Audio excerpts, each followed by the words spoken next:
Hello, welcome back to my channel. My name is Jenny. I am a crafter, mainly a crocheter, but I spin as well, and I also make notions for crafty people. I'm based in Harrogate in the UK, in North Yorkshire, and I'm here today to talk to you about stitch markers. Let's be completely transparent to begin with. There is a certain amount of self-promotion involved in this video, in that I do make stitch markers to sell. However, I want to caveat this whole thing by saying you don't have to buy stitch markers. You don't. I highly recommend using them in all of the ways I'm about to tell you. But you don't have to buy specific stitch markers. You can use scraps of yarn, you can use safety pins, or hair clips. I know a lot of people use bobby pins because they're easy to slide in and out.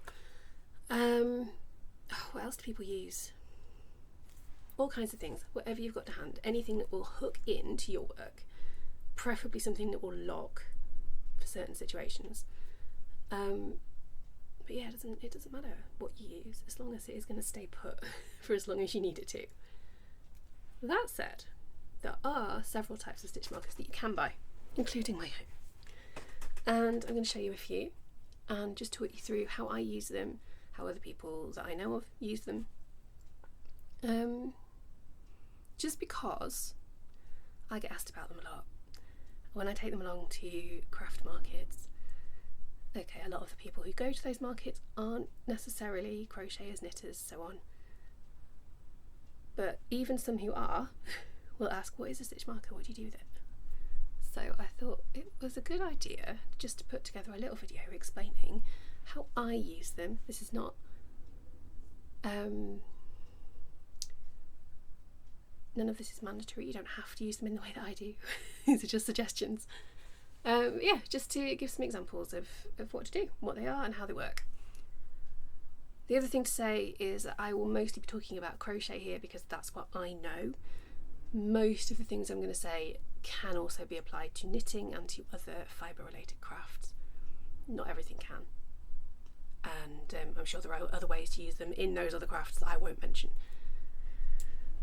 Right, I am sure you'll be familiar, you might already be familiar with the bog standard cheap plastic stitch markers that crop up in beginner crochet kits and sets of crochet hooks and all of that sort of thing. I'm going to pop a picture up here because I actually don't have any. I used to. I might have some lurking somewhere, but I don't know where they are. I used to, but I quickly discovered that I don't like using them, so I got rid of them all. That said, again, no judgment. If you like using them, crack on. If they work for you, fantastic. They are really super cheap. They come in a load of different colours, and they are really useful if you get on with them. The other really common, well-known type is these metal light bulb shaped safety pin style markers. I don't know how well you can see that. I'm going to put another picture up for you of a little collection of them because that is tiny. It probably isn't focusing very well. Those are the ones I use the most because I find them really easy to open and close, which is important. But also I work with a lot of quite thin yarn, and I find that they you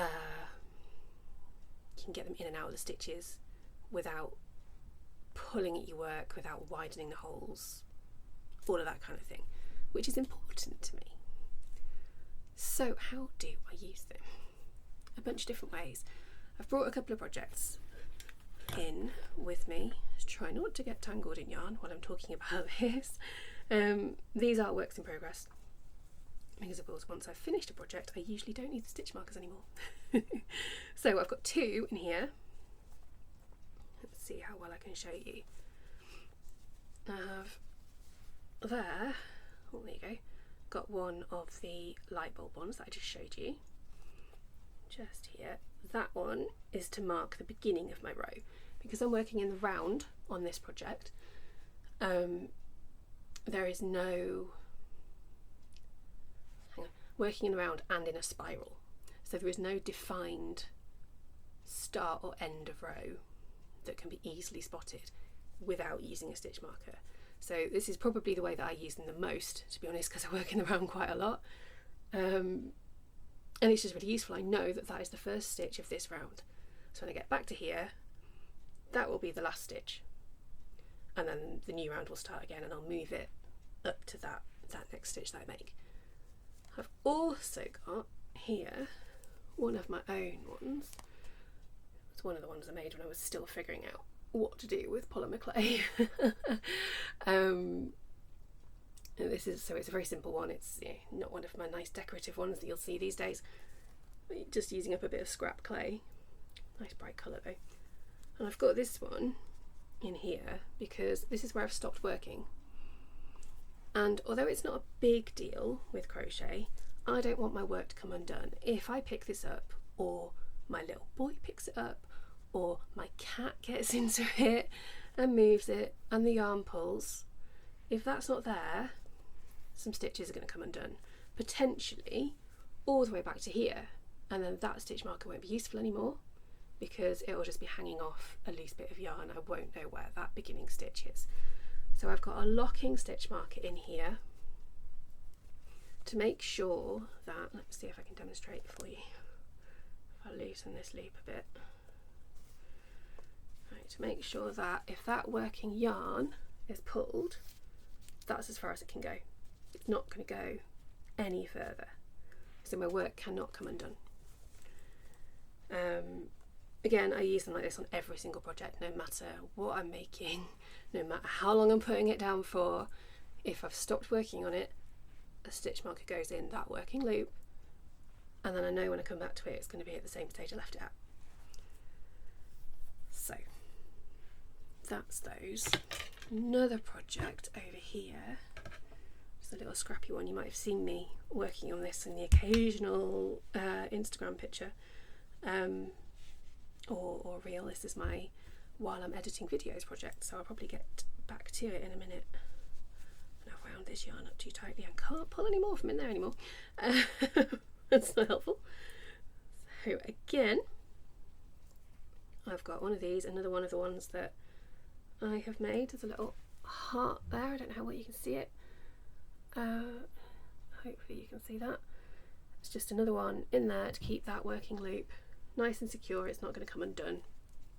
Less important with this project because it is just a scrappy one and it is just straight rows backwards and forwards, but it means I'm not going to have to suddenly redo a load of work because a bunch has come undone.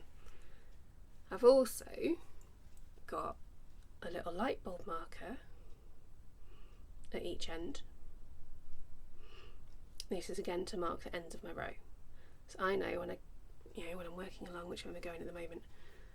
So when I get to this stitch that's marked there, you probably can't see the stitches very well because they're tiny.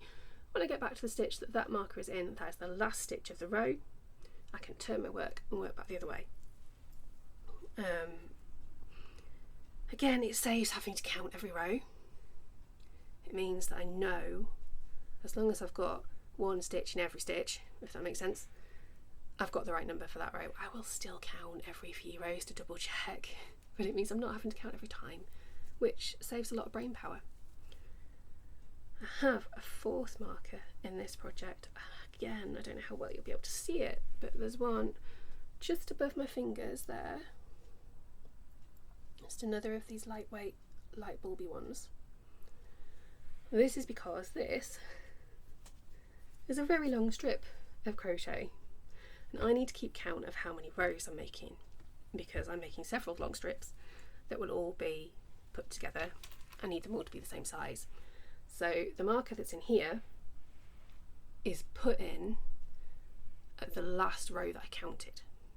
I think it's row 200. I've got it written down somewhere, but in the notebook that goes with this project. But the point is that I now know that is, for example, row 200. And so when I come back and count some more, I don't have to start all the way down here and count every single row again. I can start from here and go, that's 200, so the next one will be 201, and so on. Again, it saves a lot of time, a lot of brain power, a lot of energy. It means that I don't mind doing long repetitive things like this every now and then because it's easy. So that's the way that I use them while I'm working. Or the other example would be, I don't think I've got anything I can show you at the moment to illustrate this one. I'll try and put a picture up if I can, that side, if I can find something. But if I'm working on something more complicated, like I've got the sacred space blanket that I'm working on. Well, I haven't worked on it in a while, but it's in my hibernating whips. There are a few cases in that pattern where it specifically tells you work this stitch and then put a marker in it, and then on the next row or the row after that or the row after that, it can be a few rows later, it will say work into the marked stitch from row whatever. Absolutely essential to use markers then, otherwise you're not going to know what you're doing, you're not going to know where to work, you're going to mess the pattern up. So again, I will just use usually a bunch of the little light bulb ones, of which I have hundreds, although I can't find most of them. I need to get some more because they do disappear down the side of the sofa and I don't know, all over the place. I don't know where they've gone. Again, they're lightweight, they are small but not so small they'll slip through the stitches, and they're not going to weigh your work down, they're not going to get in the way while you're working, but you can easily find where that marked stitch is, come back to it, do what you need to do, and easily take it out. I think that is all the ways in which I use them when working, but there is another, to me, very important way in which I use them.